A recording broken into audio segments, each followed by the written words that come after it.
Muy buenas tardes, muy bienvenidos todos. Un placer, como siempre, darles la bienvenida.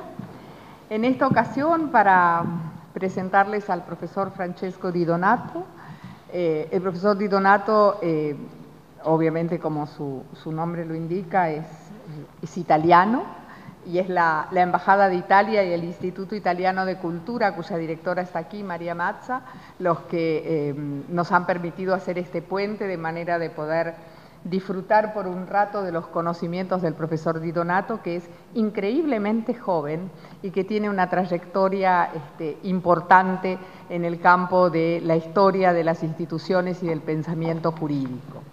El profesor Di Donato, que es profesor en la Universidad de Nápoles, Parténope, ¿era así? Parténope, tengo que pronunciar algo parecido a esto. Ha hecho sus estudios de grado en Derecho y en Historia en Italia, pero también tiene un diploma de estudios profundizados, un diploma d'études approfondies de la École de Haute Études en Sciences Sociales de París. Además es amigo de otro amigo de esta casa que ha venido a dar cursos en algún momento, que es el profesor Michel Tropper de París 10, de París-Nanterre. El profesor Di Donato nos va a hablar de las matrices culturales del constitucionalismo, una referencia al célebre libro de los delitos y de las penas de Cesare Beccaria. Me comentaba hace un rato que estaba impactado por la influencia que Beccaria tuvo en América del Sur, y yo le decía que íbamos a tener colegas penalistas acá, como Luis Niño, que está sentado en primera fila, que seguramente iban a poder explicar esto en términos más precisos que yo, que solo me referí a la influencia de Europa en la construcción del orden jurídico vigente en Argentina. Yo quiero agradecer también no solamente a María Mazza y a Dora Pentimali, que están con nosotros hoy del Instituto Italiano, sino a través de ellas al ministro Marcello Apicella, que fue quien... Ah, va a venir, bueno, perfecto, con quien hablamos para esta actividad. Profesor Di Donato, un placer darle la bienvenida. La audiencia está integrada de modo muy heterodoxo, tenemos colegas profesores, estudiantes, una de nuestras pocas profesoras eméritas, porque tenemos solo 3 mujeres eméritas, es bueno que lo sepa, así que tiene al 33% de las eméritas mujeres en la sala, y un placer escucharlo. Muchísimas gracias. Muchísimas gracias.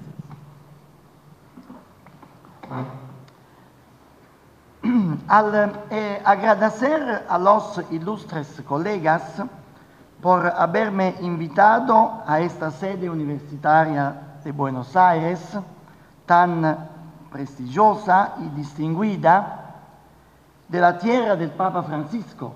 Ahora también. Permítame, estimados colegas y estudiantes, que comience mi conferencia sobre Cesare Beccaria con un pequeño esbozo irónico inspirado en el estilo de Jorge Luis Borges. Muy bien. ¿Borges o Borges? Borges. Borges. Habiéndose dado cuenta de la extrema corrupción en la que ya se encontraba el mundo, Papa Francisco decide pedirle a Dios que envíe nuevamente a su Hijo Jesús a este mundo para redimirlo de sus pecados, demasiados y muy graves como para poderse enmendar con los sacramentos de rutina. A Dios le cuesta mucho convencerlo a Jesús para que deje el paraíso y que se aventure en un nuevo calvario que se prevé mucho más doloroso que el anterior. Al final lo persuade prometiéndole que a su regreso, después de los fatídicos 33 años, le preparará una fiesta mucho más grande que la anterior.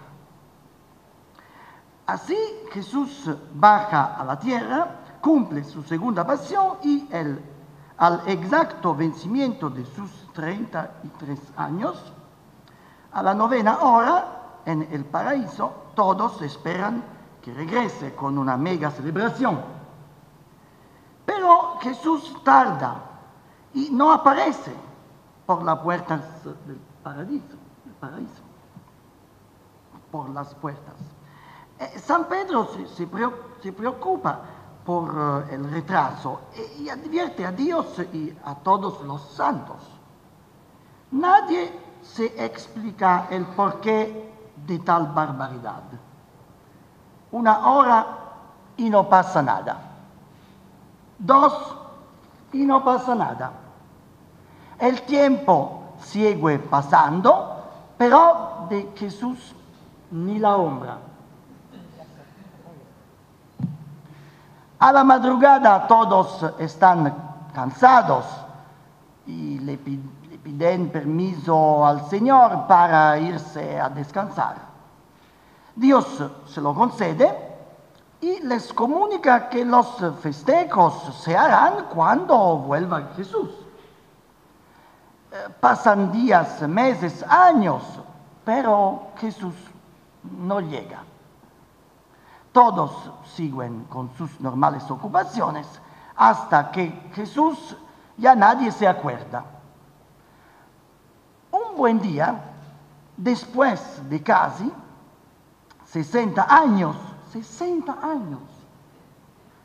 llama a las puertas del paraíso un viejito de más de 90 años, con la ropa desgarrada, rota. San Pedro, que espía por la mirilla de la puerta, no lo reconoce. ¿Y vos quién sos? Pero como no me reconoces, le dice el viejito, soy Jesús. ¿Jesús?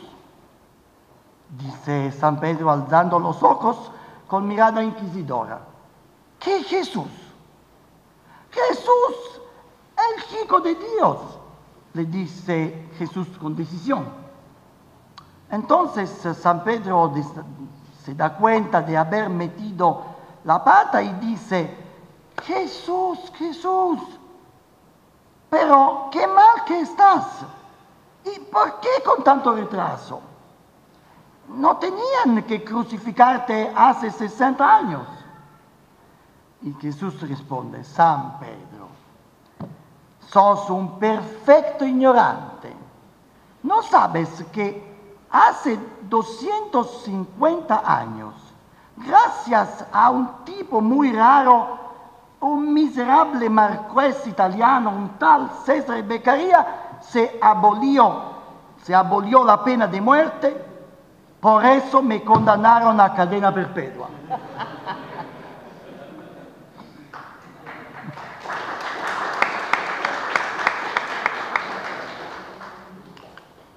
Este cuento sirve para introducir el gran tema presentado por la obra de Cesare Beccaria sobre delitos y penas,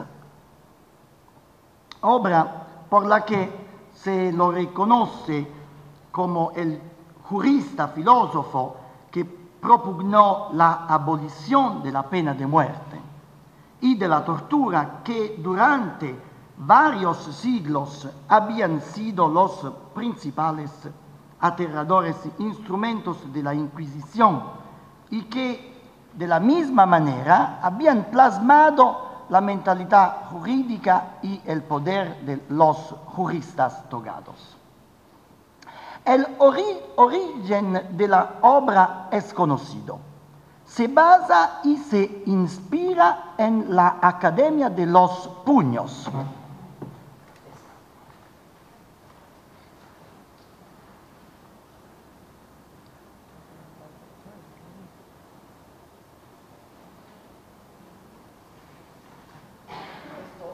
Cesare Beccaria e fratelli Berri, Alessandro e Pietro.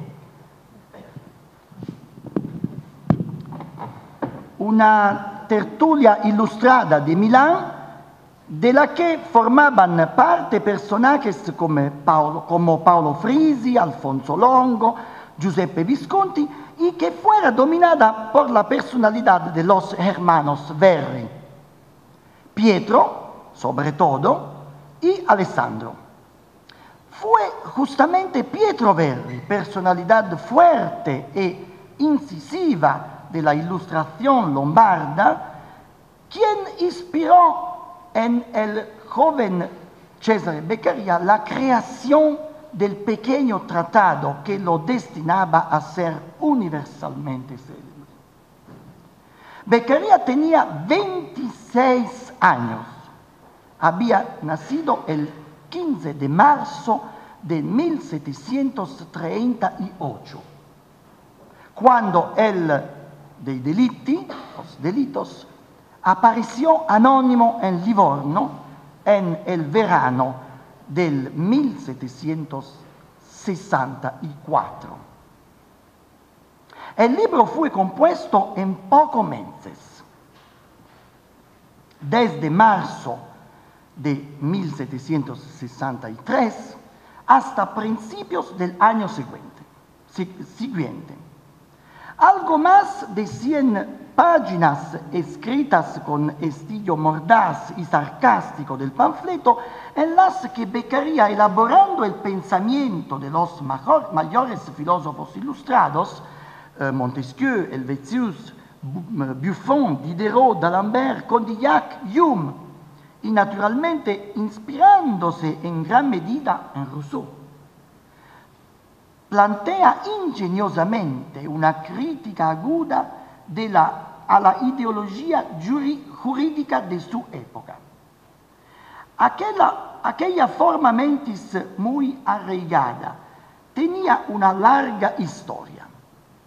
Provenía de las estructuras culturales y de las habilidades técnico-exegéticas formadas en la Edad Media italiana, siglos XI y XII, y luego desarrolladas en el curso de los siglos siguientes, tanto en los estudia y en los colegios de la formación como en los grandes órganos judiciales, de los cuales los parlamentos en Francia habían constituido y todavía constituían en la época de las luces un baluarte de poder que parecía imposible demoler.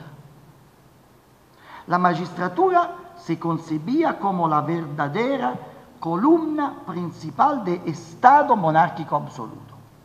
Por eso no fue casual que fuera la primera institución demolida por la Revolución. La Revolución, al contrario, encendió su chispa justamente en la voluntad de derribar el exceso de poder de la magistratura y su continua injerencia en las decisiones sobre los asuntos políticos y constitucionales.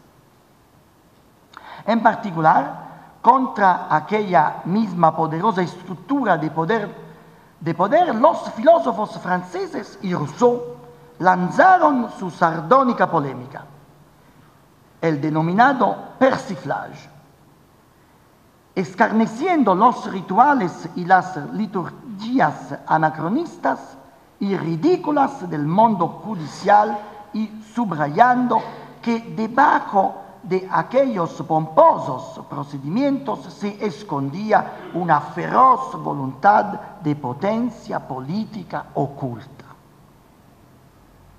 Aquel clima de hostilidad hacia las magistraturas y más en general hacia los juristas, considerados cínicos y estafadores, manipuladores políticos, además que misoneístas, adversos a toda reforma.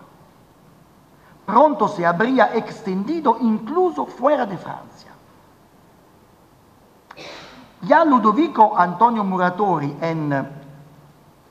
había tomado de pecho la presunción de los juristas y en su tratado sobre los defectos de la jurisprudencia había definido una estrepitosa patraña la célebre definición del derecho como divinarum atque humanarum rerum noticia acuñada por Ulpiano y infundida en el digesto giustinianeo. Una estrepitosa pastraña. En Milán fue principalmente Pietro Verri quien acató aquella línea de penetrante ironía contra los sacerdotes iuris. En un texto corrosivo de 1763, titulado irónicamente Oración panegírica sobre la jurisprudencia milanesa, que suscitó gran influencia sobre Beccaria, ridiculizó a los juristas eruditos y a los sabios magistrados. El desorden, señores míos, día tras día va aumentando, tanto en Italia que dentro de poco no sabremos a dónde iremos a parar. Hemos luchado por mucho tiempo para defender a los brucos y a las hechiceras. Y estos espíritus innovadores han hecho tanto que nos han quitado bárbaramente no solo el derecho de aquella sagrada y devota función de quemar en la hoguera a los hombres vivos y de escuchar sus tiernos y suaves gritos que salían de las llamas y de las nubes de humo, sino también el derecho de formar un bien arquitectado, metódico proceso de sus delitos. Es irónico. Con estas premisas tampoco Beccaria nos ahora sus dardos envenenados contra el albedrío de los jueces y contra el desordenado y confuso ordenamiento de los órdenes jurídicos vigentes. La estructura del libro es bastante simple. Después de un prólogo titulado ¿A quién lee? Y una breve introducción, se suceden 47 capítulos esenciales en los que Beccaria alterna la disertación de particulares aspectos del derecho penal con argumentos más teóricos y generales. Justamente en estos últimos es donde se celan las matrices culturales de su línea teórica. Beccaria aborda temas cruciales en la historia del derecho y de los ordenamientos legislativos y jurisprudenciales vigentes. El derecho a castigar, capítulo 2, la interpretación de las leyes, capítulo 4, y su oscuridad, capítulo 5, el valor de las ciencias, capítulo 42, los magistrados, capítulo 43, la educación, capítulo 45, la prevención de los delitos, capítulo 41. Faccio vedere la prima edizione del testo di Beccaria.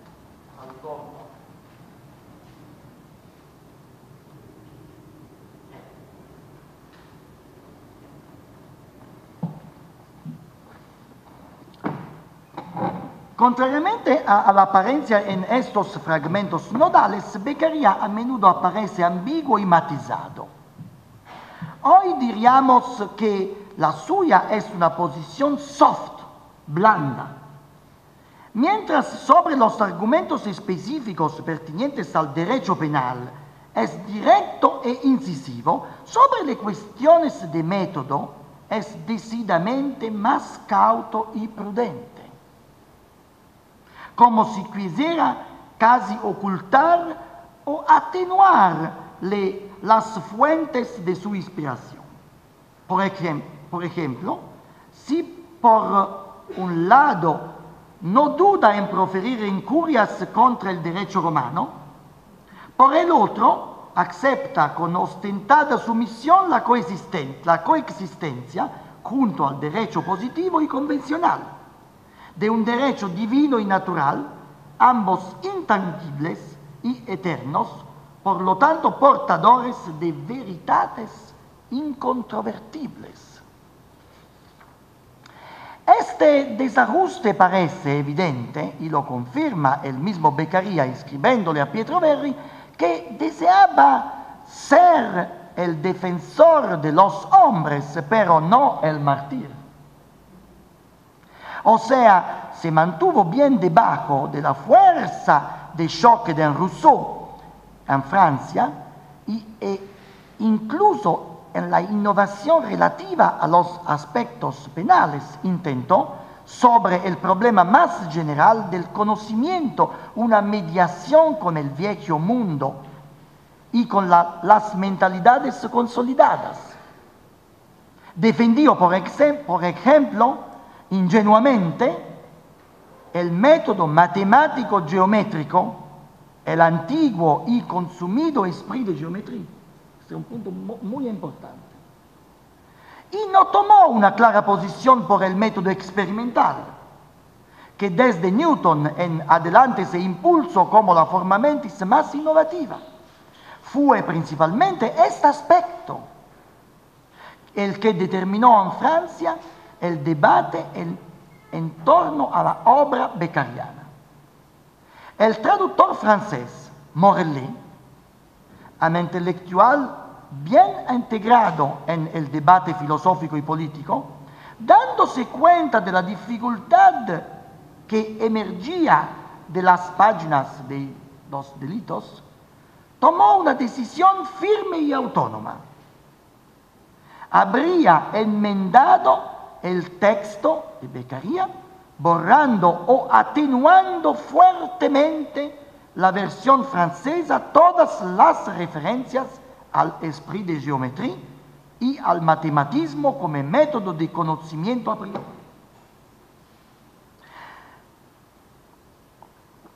Se desarrolló entonces un intenso debate entre quienes, como Voltaire, sostenían que era necesario respetar la versión original y quienes, como Rousseau, amigo de Morellet, y quizás su inspirador o cómplice, celebraban en cambio la elección de purificar el texto para que del mismo emergiera su valor, es decir, para utilizarlo en la batalla radical contra el viejo ordenamiento sociopolítico.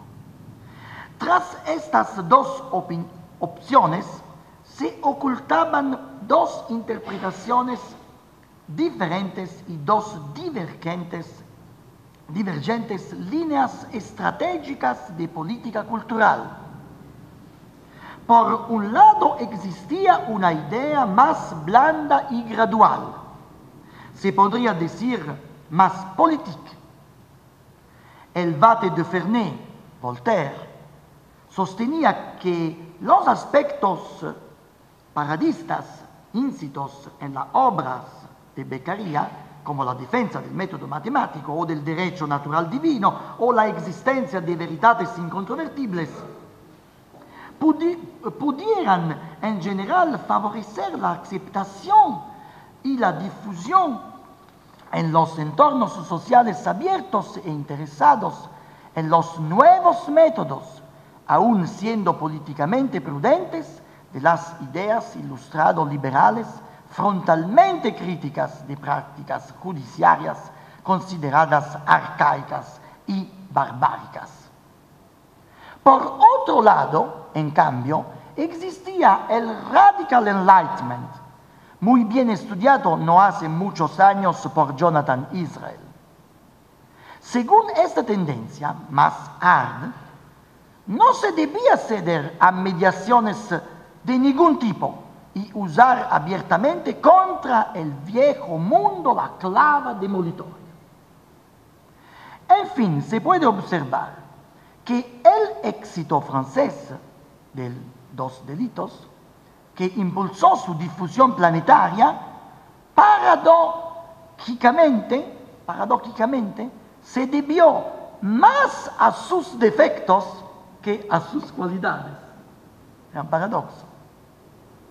Beccaria no había entendido que en París, alrededor de mediados del siglo XVIII a los partidarios del esprit de geometría, ya se los consideraba reaccionarios. Esta fue la verdadera razón de su desorientación en el viaje que realizó a París en el otoño del 1766.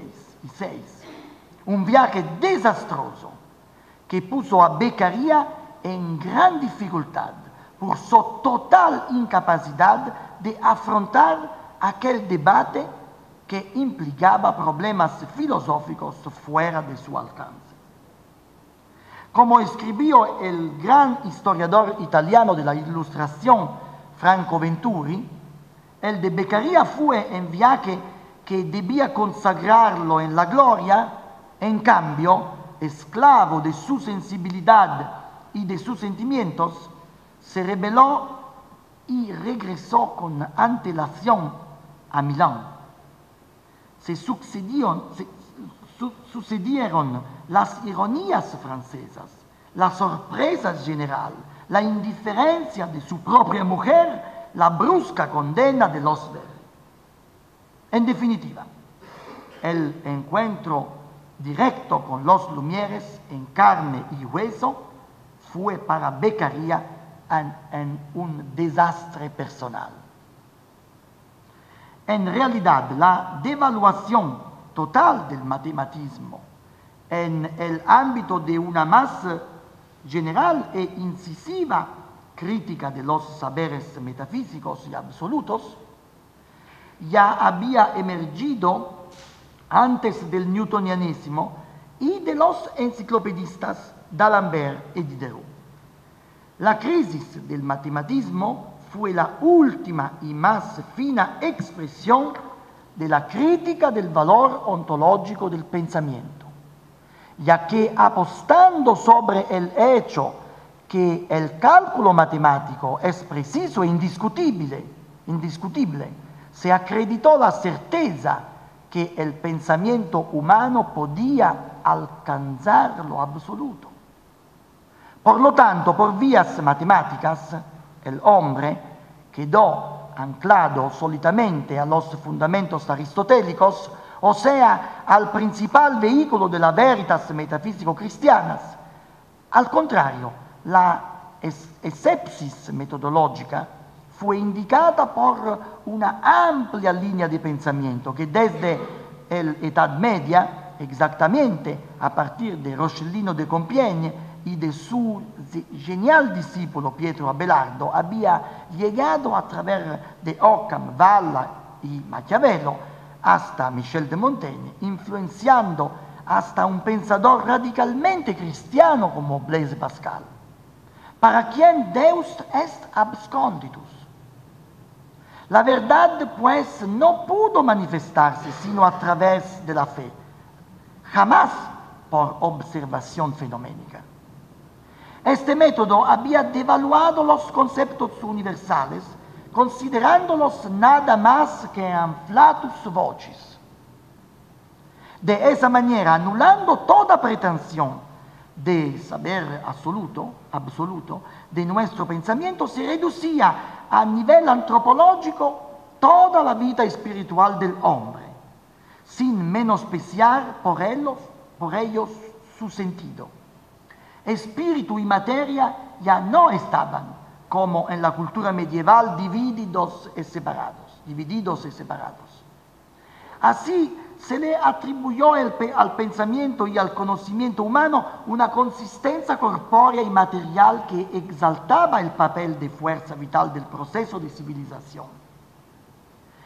Frente a esta gran vuelta del pensamiento occidental, la misma que tanto fascinó a Borges en el 900, según el cual los únicos libros que habrían merecido ser salvados, además de la segunda parte del Quijote, eran la historia de la filosofía de Bertrand Russell y los ensayos sobre el pragmatismo de John Stuart Mill. No faltaron tentativas de mediación con la forma mentis tradicional. En el esfuerzo de conciliar el experimentalismo con el saber lógico metafísico y por lo tanto con los postulados de la fe religiosa, Descartes había recurrido al modelo geométrico matemático para tener la posibilidad, por lo menos ideal, de alcanzar afirmaciones incontrovertibles. Pero de este modo de acababa por reintroducir lo absoluto como objetivo concreto del pensamiento humano, o sea, como elemento perfectamente al alcance del intelecto. Y lo absoluto era el mismo objetivo de la gnoseología aristotélico-cristiana, alineada en incesante y afanosa lucha contra la asepsis. Los teólogos aspiraban en todo caso a encauzar el pensamiento en el concepto metafísico de Dios. Inmediatamente después de Descartes, Malebranche, en La Recherche de la Vérité, intentó, fracasando, una conciliación entre verdad de fe y verdad de naturaleza. En este error fatal, que los enciclopedistas superaron, siguiendo las huellas de los empiristas ingleses, al final habría caído también el Kant de la crítica de la razón pura. En esta obra, que muchos siguen considerando un insuperable punto de llegada del pensamiento filosófico, se retoma la exaltación del modelo matemático de conocimiento, resultando desarmada toda la línea escéptico-crítica del pensamiento moderno, desde Abelardo hasta los enciclopedistas. No es casual que la crítica de las matemáticas y el esprit de geometría fuera elaborada justamente por un gran metafísico, por un gran matemático como antimetafísico matemático como D'Alembert. Un resultado que él alcanzó sobre todo gracias al énfasis aplicado al vitalismo animal y botánico de Diderot y Tremblay. Este último, Tremblay, condujo experimentos sobre un gusano que, viviseccionado, no murió, sino que se dividió en dos o más partes. Esta línea no resultaba completamente nueva para la cultura francesa. De hecho, como yo le señalaba anteriormente, ya la había anticipado Michel de Montaigne, que había estudiado cuidadosamente el comportamiento de los animales, considerando el comportamiento humano un paso adelante y un resultado evolutivo perfeccionado de ese comportamiento. Una idéntica actitud se encuentra en un pensador político de gran importancia, como el italiano Tommaso Campanella. Atento lector de Montaigne. Con su anti-españolismo teórico y político, anti-españolismo teórico y político, el enérgico fraile calabrés de estilo, habría influenciado a la cultura napolitana y francesa, pero no a la cultura de Milán, de la que provenía Beccaria. El entorno milanés no había maturado los anticuerpos anti-españoles. Tanto es así que la sublevación milanesa, los denominados 5 días de Milán, en 1822 de marzo 1848, se hizo contra los austríacos y no contra los españoles, como en cambio había ocurrido en Nápoles en la Revolución de Masaniello. La nobleza de Milán logró aliarse creando los colegios jurídicos nobiliarios en los que se había formado la juventud aristocrática, que por consiguiente había confluido en las instituciones judiciales y políticas. Los aristócratas lombardos se habían convertido en juristas togados y por la misma vía habían logrado recobrar el poder que en el reino de Nápoles administraba la clase social y jurídica en función antinobiliaria. En Milán esa dialéctica clasista no se dio porque, como demostró el historiador del derecho Adriano Cavanna en un interesante ensayo intitulado Jueces y leyes en Milán en la edad de Beccaria, la clase social jurídica se confundía con la nobleza y las familias más potentes formaron un bloque conservador contra el cual era imposible enfrentarse. Comprender estos aspectos es fundamental para explicar la razón por la que la cultura de base en la que se formó Beccaria no consideraba ni hubiera podido considerar nunca como núcleo de la especulación al problema gnoseológico, o sea, el problema relativo a los límites y las fronteras del conocimiento humano, sino que se limitó a una invectiva sustancialmente político-ideológica contra los abusos y los arbitrios de los nobles juristas. Por el contrario, el problema esencial del conocimiento y del saber había sido el punto más crítico del brusco choque entre la filosofía ítalo-española ontológica por un lado y franco-inglés pragmática por el otro. Quasi finito. Los hermanos Verri, y tras ellos Beccaria, incluso por motivos personales, la contrastada boda de César con Teresa Blasco, engendraron un violento odio que se tradujo en una protesta radical respecto a las magistraturas lombardas y en particular contra la mayor de ellas, el Senado de Milán. De esta manera comenzó la crítica contra las reglas judiciales vigentes en aquella institución, como también en las magistraturas de gran parte de Europa. Ante los ojos de aquellos jóvenes intelectuales, los procedimientos jurisdiccionales lombardos resultaban irracionales y primitivos como los que se practicaban en el resto de Italia y en todo el viejo continente. Los magistrados tenían en sus manos un poder arbitrario absoluto e incontrastable, que usaban sin prejuicios inescrupulosamente para infundir en el pueblo terribles temores y colocarse en un inalcanzable potestad de soberanía. Como había notado el gobernador de Milán, Fernando Álvarez de Toledo, ya en 1556, de parole testuali, los senadores, siendo todos personas poderosas y principales, favorecían los asuntos propios y de sus amigos y parientes. En fin, como decían del presidente Lamoignon durante el periodo de la Fronda en París, los magistrados determinaban el buen y el mal tiempo. Il faisait la pluie et le beau temps. Lo digo entre paréntesis. Hoy, a pesar de las apariencias democráticas, en muchas partes del mundo ocurre aproximadamente lo mismo.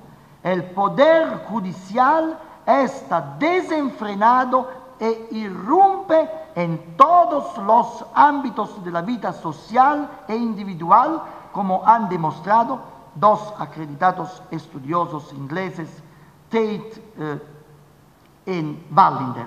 The global expansion of judicial power, the judicialization of politics.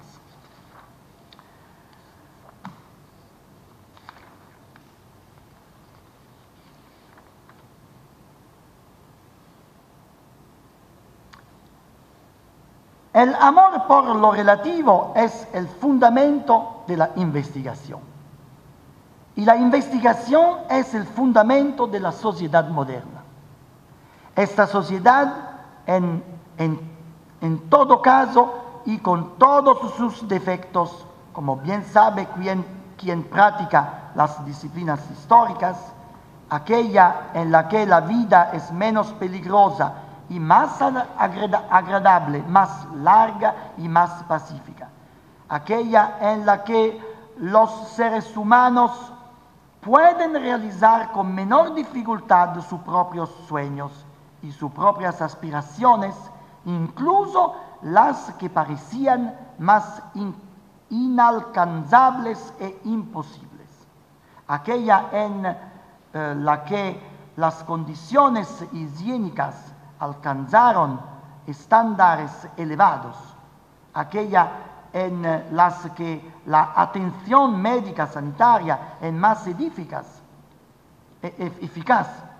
aquella en la que los cambios políticos no son fruto de violencia física y derramamiento de sangre.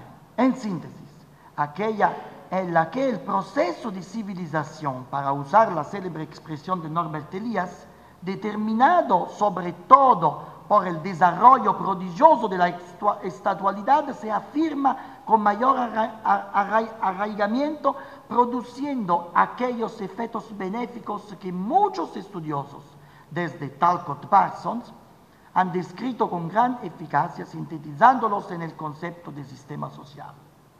Estatualidad no significa estatismo, formalismo jurídico y exceso de burocracia que desborda fácilmente del mundo de los papeles al mundo de las acciones virtuosas y acaba por contaminar hasta los sentimientos más profundos, convirtiéndose en una verdadera visión del mundo, como nos demuestra en la pieza La carta certificada de un gran comediógrafo francés de principio del siglo XX, Georges Courteline.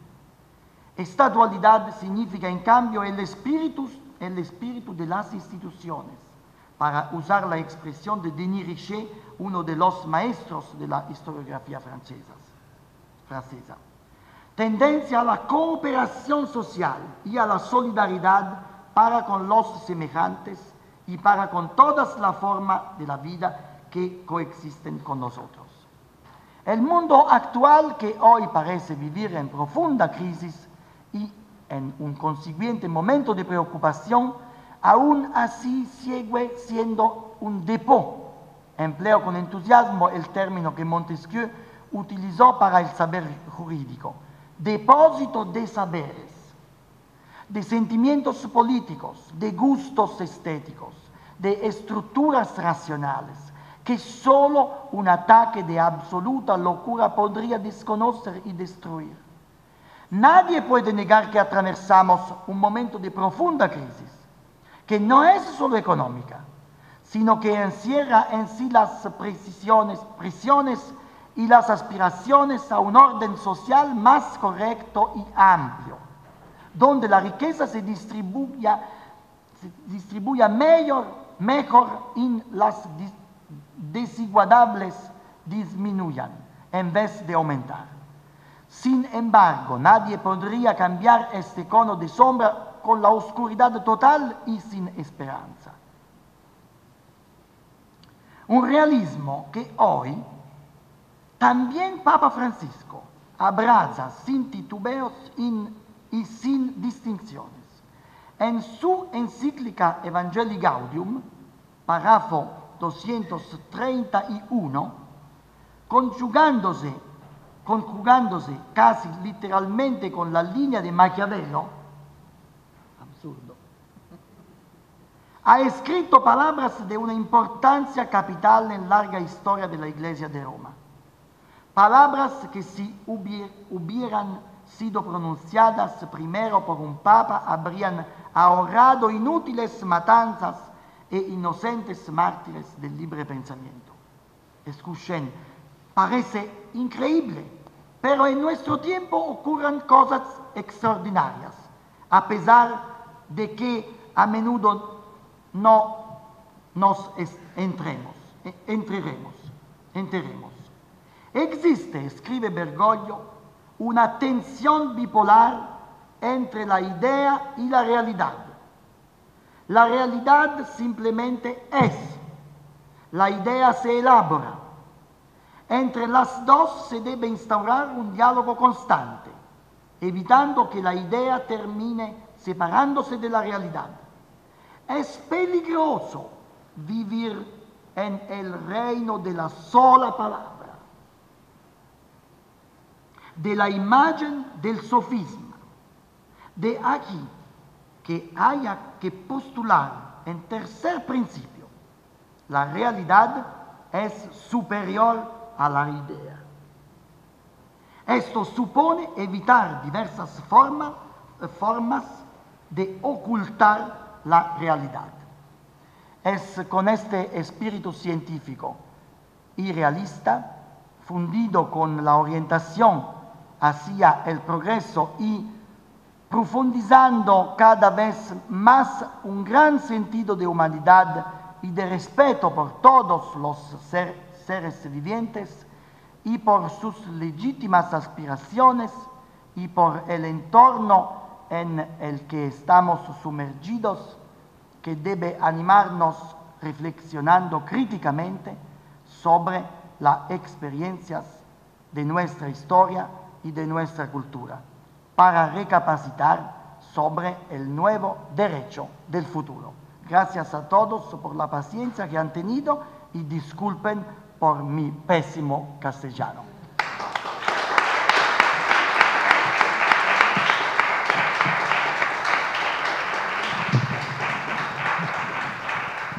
Muchísimas gracias, profesor. Indudablemente muchas cosas que varios no conocíamos del Tratado de Beccaria. No sé si habrá alguna pregunta, pero sería hora de dejarlo descansar quizás. Vamos a darle la palabra a nuestro colega Luis Niño, es profesor titular de Derecho Penal y de Procesal Penal de la Facultad. Grande piacere per noi.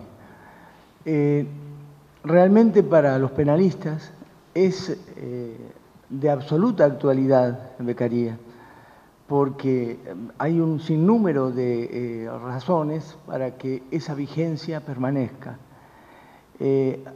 Por un lado, porque en la teoría, en ciertas corrientes del pensamiento penal actual, se vuelve a perder de vista lo real en función de la idea, recogiendo las palabras que cerraban su discurso. Por otro, porque no es solamente la lucha contra la tortura y la pena de muerte, sino, por ejemplo, ayer mismo, hablando con mis alumnos respecto de la interpretación de la ley penal, recogía lo que dice Beccaria sobre tener absoluto cuidado y prevención en cuanto a interpretar el espíritu de la ley. Dios nos libre de ese espíritu de la ley, porque el espíritu de la ley tiene que ver con la buena o mala digestión del juzgador. Sí, sí. ¿Verdad? Entonces, su vigencia es absoluta en nuestros tiempos. Y entroncando con la cita recurrente y lógica a Francisco I, el año pasado tuvimos ocasión con la profesora Estela Maris Martínez, también de esta casa, que es la Defensora General de la Nación, de visitar al Papa Francisco a pedirle un apoyo, una ayuda, que la hizo, pero este año recién, condenando la tortura, porque estábamos celebrando la campaña internacional contra la tortura, nacional, perdón, por los 200 años de una asamblea constituyente aquí en nuestro país, a imagen y semejanza de la Constitución de 1812, la Constitución Liberal de España. Aquí hubo una asamblea constituyente que no llegó a plasmar en Constitución, pero se abolió la tortura, se quemó en la Plaza de Mayo la única silla de tormentos que había, y fuimos a solicitarle un aval, un apoyo a Roma. Tuvimos la suerte con el embajador Cafiero de lograr esa entrevista. Y cuando le dijimos que veníamos a pedir ese apoyo en contra de las prácticas de tortura, se habían evidenciado y habían tomado estado público distintos problemas en las comisarías policiales de distintas provincias y en la provincia de Buenos Aires. Y el Papa, cuando le dijimos, no es solamente en Buenos Aires, es en toda Argentina, elevó los ojos y dijo, no, jóvenes, es en todo el mundo que está recrudeciendo la tortura. Entonces, ¿cómo no va a tener vigencia el pensamiento de Cesare Beccaria si, como dice el lema de nuestra campaña, que lo adoptó Amnesty International, cada vez que se tortura, atrasamos 200 años, pero se sigue torturando? Gracias.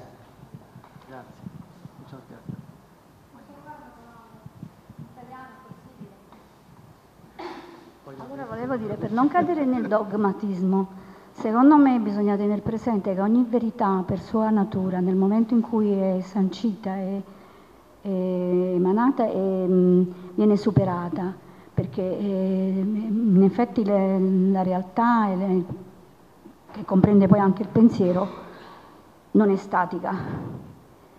In effetti questo un po' ci confonde il relativismo, perché praticamente si è parlato di Inquisizione e si pensa che... Io ho visto un film, L'ultimo Inquisitore, a ridosso di Napoleone c'era di nuovo l'Inquisizione, ma in fondo questa Inquisizione veramente è mai finita? È ritornata nel periodo di Napoleone o non è mai veramente stata sospesa, ha cambiato solo gli strumenti? E infine volevo dire, poiché in effetti in tutte le questioni ideologiche, in effetti se non si è forti in una dialettica che riesce a superare, a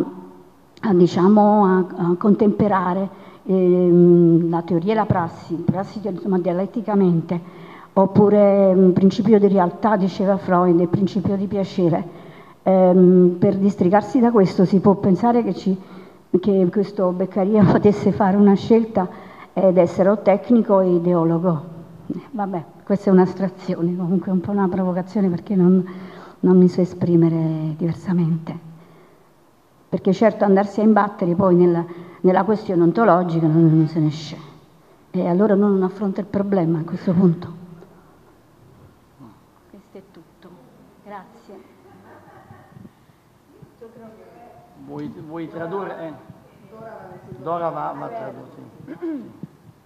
Bueno, voy a intentar resumir brevemente porque no es fácil traducir los conceptos que ha querido expresar la señora, pero partiendo de la idea de que cada realidad en el momento en que se establece puede ser superada y por lo tanto ninguna verdad es estática, y haciendo referencia a una película, El último inquisidor, se pregunta si la Inquisición se ha abolido completamente o simplemente ha cambiado forma. Se pregunta si es posible establecer una relación dialéctica entre teoría y praxis.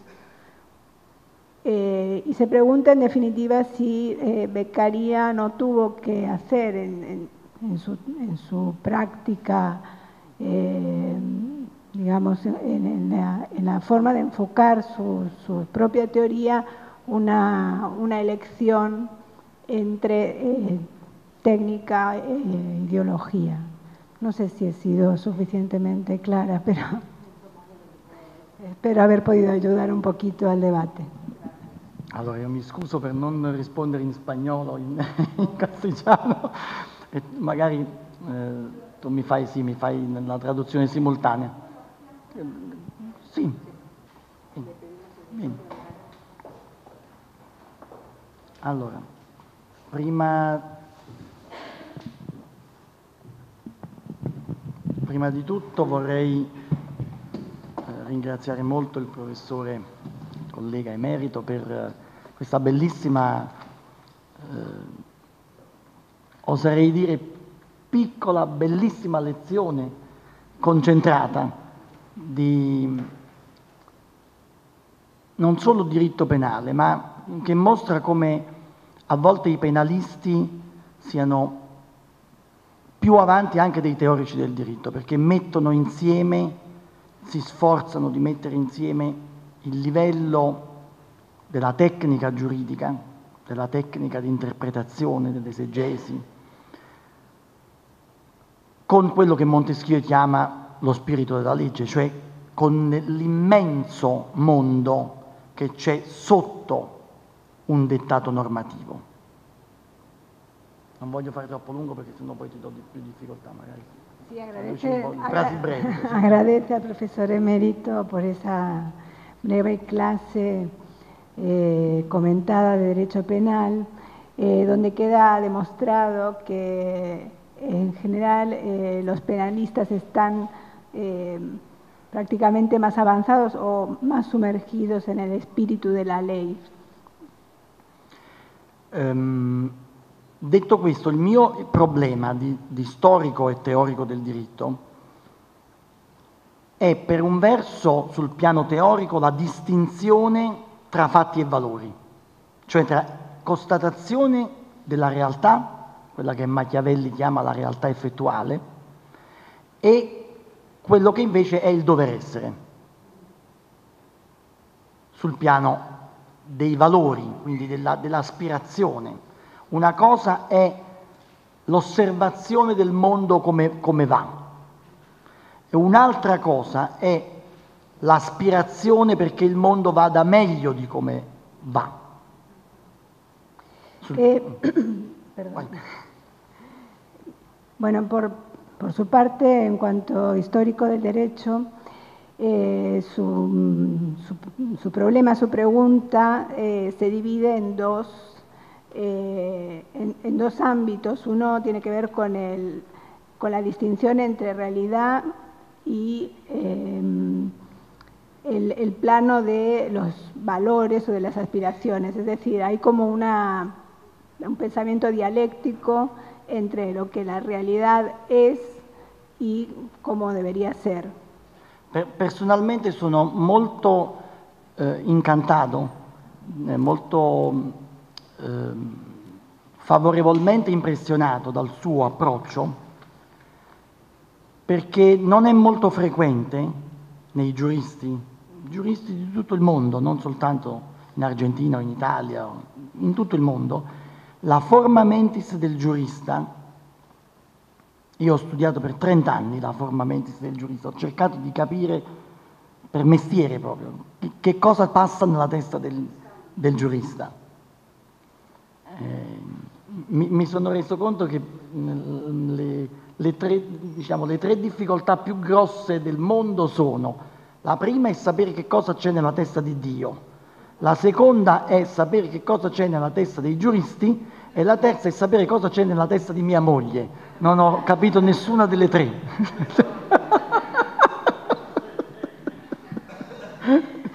Bueno, creo que esto se comprendió. De todas maneras dice que está favorablemente impresionado por el enfoque del profesor, porque realmente hace mucho tiempo que en su vida académica intenta comprender cuál es la forma mentis del jurista, y bueno, y aquí dice que realmente hay tres cosas que le resultan muy difíciles de acceder. Una es qué hay en la cabeza de Dios, otra qué hay en la cabeza de un jurista y otra qué hay en la cabeza de su mujer. Alla fine mi sono reso conto che sapere cosa c'è nella testa di Dio è relativamente la più facile delle tre, perché nessuno può controllare. Sapere che cosa c'è nella testa di mia moglie è impossibile, perché cambia idea continuamente. Sapere che cosa c'è nella testa dei giuristi è possibile, ma con grandissima difficoltà. Dico questo perché spesso, dicevo, i giuristi hanno tendenza a non distinguere bene tra quello che è la realtà fenomenica che noi osserviamo. Se nel mondo c'è la tortura, c'è ancora Abu Ghraib, esiste ancora nel mondo delle persone che tagliano la testa ad altre persone. Mi è piaciuta molto, ringrazio molto la preside e la facoltà, perché ha fatto una bellissima locandina in cui c'è questa testa mozzata come monito, che la tortura non sia ancora del tutto sparita.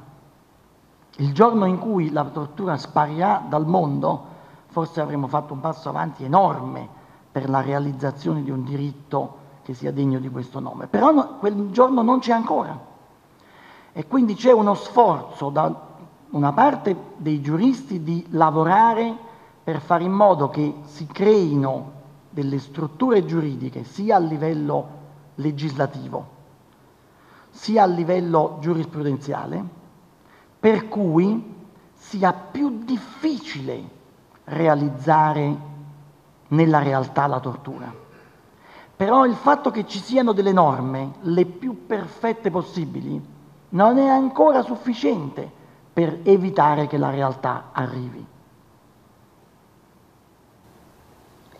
Bien, bueno, siguiendo con el chiste, al final se ha dado cuenta de que, bueno, el primero, el saber lo que hay en la cabeza de Dios es lo más fácil porque nadie puede constatarlo, lo segundo es imposible porque, bueno, cambia de idea cada rato, y lo tercero es posible con mucha dificultad, porque el jurista tiende a no distinguir o no hacer una diferencia, o le cuesta por lo menos hacer una diferencia con lo que es la realidad fenoménica. Y hace un inciso diciendo que le ha gustado mucho el afiche que se ha producido acá en la facultad para anunciar su conferencia, porque bueno, en el afiche aparece justamente la decapitación, y es como una forma de alertar, ¿no? De poner en alerta de que estas prácticas realmente hayan sido del todo abolidas. Es como una pregunta que queda abierta, y el esfuerzo de los juristas para establecer normas a veces se tiene que hacer cuentas con una realidad que en el fondo es como compleja y difícil de resolver. È una struttura molto complicata, però molto efficace. Viene in mente che quando l'uomo nella storia umana ha fatto del male, ha deciso di fare del male, dall'Inquisizione a Stalin a Hitler, è riuscito meglio che quando ha deciso di fare del bene. Perché fare del male è paradossalmente più facile che costruire il bene, è molto più facile. Demolire è più facile che costruire. E di conseguenza, paradossalmente, la storia dell'Inquisizione è più fenomenica che ideologica. La storia dei diritti umani è ideologica, e fortunatamente ideologica. Non a caso la svolta moderna della rivoluzione francese, i protagonisti si chiamano ideologue, perché inventano una nuova visione del mondo, una nuova Weltanschauung, per usare la parola famosissima di Max Weber.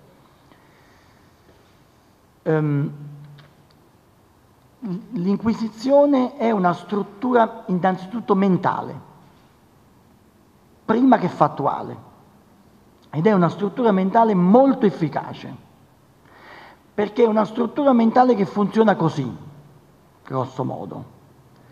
Io non ti accuso di nulla, ti torturo perché tu sai qual è il problema e tu me lo devi dire spontaneamente, perché non esiste la possibilità di provare qualcosa che non sia spontaneo riversamento di una volontà. Tu sei la prova, tu sai quello che c'è dentro di te.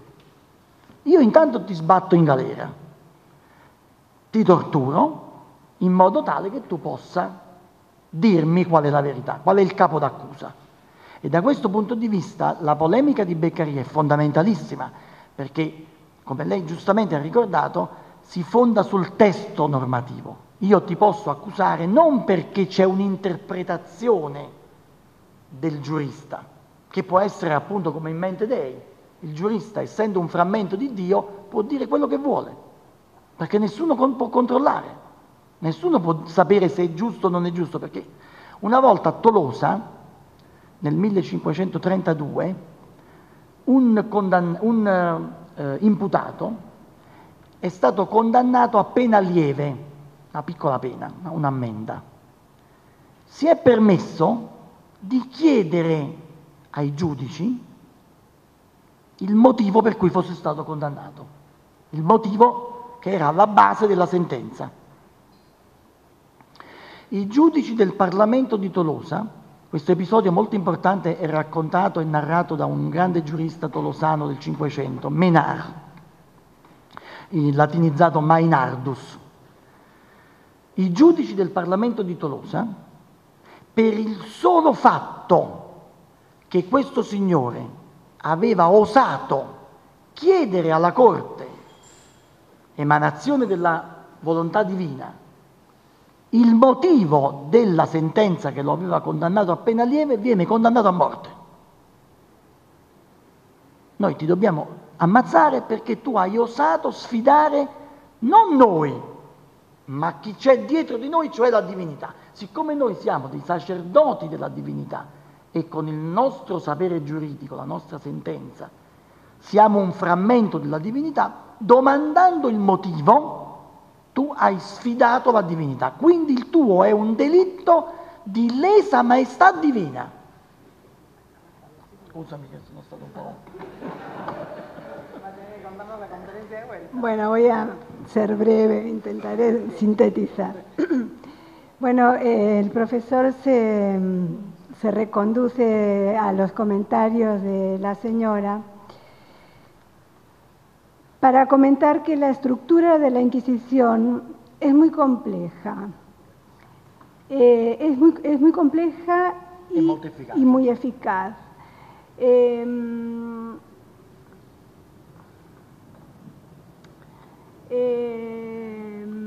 A ver, porque no me entiendo ni mi letra. Sí, bueno, las prácticas que utiliza, digamos, pero es que no me entiendo.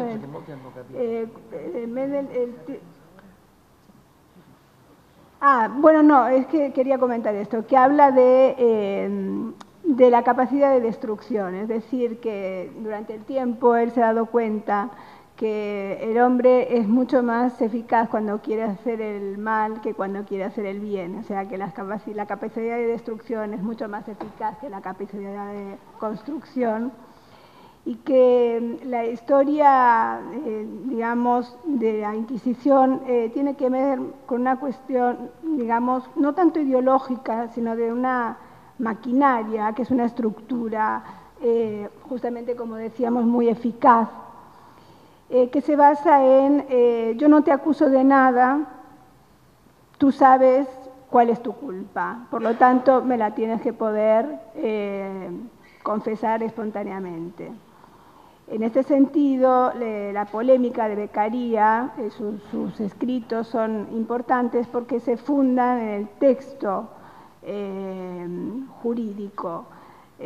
O sea, le dan valor a todo un procedimiento que justamente se aleje de estas prácticas que son para nosotros en este momento irracionales. Por ejemplo, él cuenta una anécdota del 1500 de un imputado en Tolosa que había sido acusado de una pena muy leve y que osó preguntar cuál era la base, digamos, el motivo que estaba bajo sentencia, por qué se le había aplicado esa sentencia, y el juez lo condenó a muerte porque en realidad en ese caso había cometido un crimen mucho mayor, que era poner en discusión la autoridad jurídica de ellos, que era en realidad como un fragmento o una continuidad de la divinità, essendo ellos representantes di alguna manera. Quindi, per concludere, solo una battuta: l'Inquisizione purtroppo anticipa Freud. Anticipa Freud senza sapere, perché ragiona sullo spontaneo sullo spontaneo rivelamento dell'inconscio, e quindi diciamo che gli inquisitori hanno anticipato Freud. Creo que con esto de que la Inquisición anticipó a Freud, tenemos una conclusión como para poder aparecer en nuestras publicaciones. Profesor Di Donato, le agradecemos muchísimo esta conferencia y le agradecemos mucho todos esos detalles que seguramente sin ella muchos de nosotros no hubiéramos sabido. Le agradecemos al Instituto Italiano de Cultura, a María Mazza, a Dora, al ministro Pichella por la generosidad con que lo compartieron con nosotros. Muchísimas gracias, gracias a todos ustedes por acompañarnos.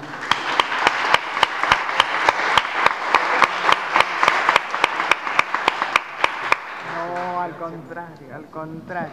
Me he dado cuenta de que entiendo más italiano de lo que pensaba. ¿Cómo no? Vamos.